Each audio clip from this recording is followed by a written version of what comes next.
만 5세 초등학교 입학 정책이 국민들의 반발 속에 사실상 철회되고 이에 대한 책임으로 박순애 전 교육부 장관이 사퇴하면서 교육정책 추진 동력이 떨어질 수 있다는 우려가 나옵니다. 교육부가 처음 핵심 과제로 제시했던 반도체 인력 양성 정책도 예외는 아닌데요.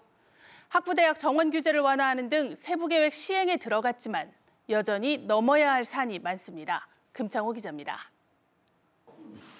교육부는 지난달 학부대학 정원 2,000명을 포함해 반도체 관련 학과 정원을 5,700명 늘려 반도체 우수 인력을 키우겠다고 밝혔습니다. 각 대학이 이 계획에 쉽게 동참하도록 교육부가 오늘 규제 완화 계획도 내놨습니다. 교원 확보율만 충족하면 첨단 분야 학과를 새로 만들거나 증설할 수 있게 하고 학과별 정원 조정을 위한 기준도 없애겠다는 겁니다. 교육부가 반도체 인력 양성을 위한 세부 절차를 하나씩 밟아가고 있지만 교육계에선 이 정책이 제대로 추진될 수 있을지 우려가 나옵니다.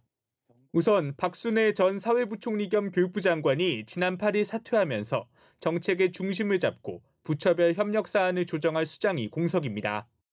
교육부와 과학기술정보통신부 등 6개 부처는 사회관계 장관회의에서 반도체 인력 양성 방안의 세부 계획을 논의하는데 이 회의를 총괄하는 의장은 사회부총리인 교육부 장관이 맡고 있습니다.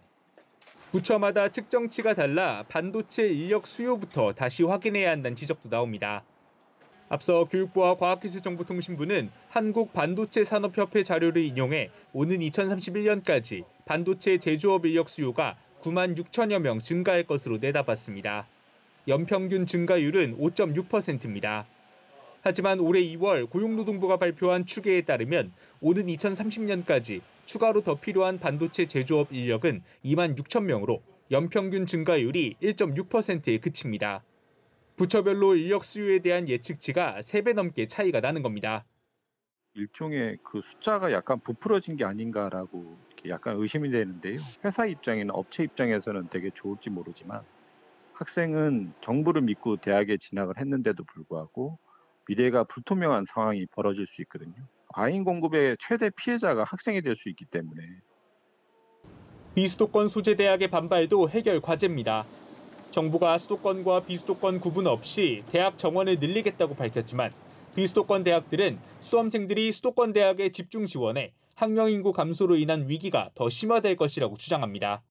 고급 인력은 이제 대학원 석박사 과정도 필요한데 이제 대학원 과정 같은 경우는 뭐 수도권에서 늘려도 지방 대학에 영향을 주지 않으니까 그건 얼마든지 같이 하자. 네. 그러니까 대학 수준까지의 반도체 인력은 얼마든지 지방 대학도 양성이 가능하기 때문에 지방대와 수도권대가 공존할 수 있는 방향으로. 앞서 미래 산업 변화에 맞춰 학과 구조 조정을 진행하는 프라임 사업을 했을 때도 수험생들이 수도권 대학에 몰려 비수도권 대학들은 신입생 충원에 어려움을 겪었습니다. EBS 뉴스 금창호입니다.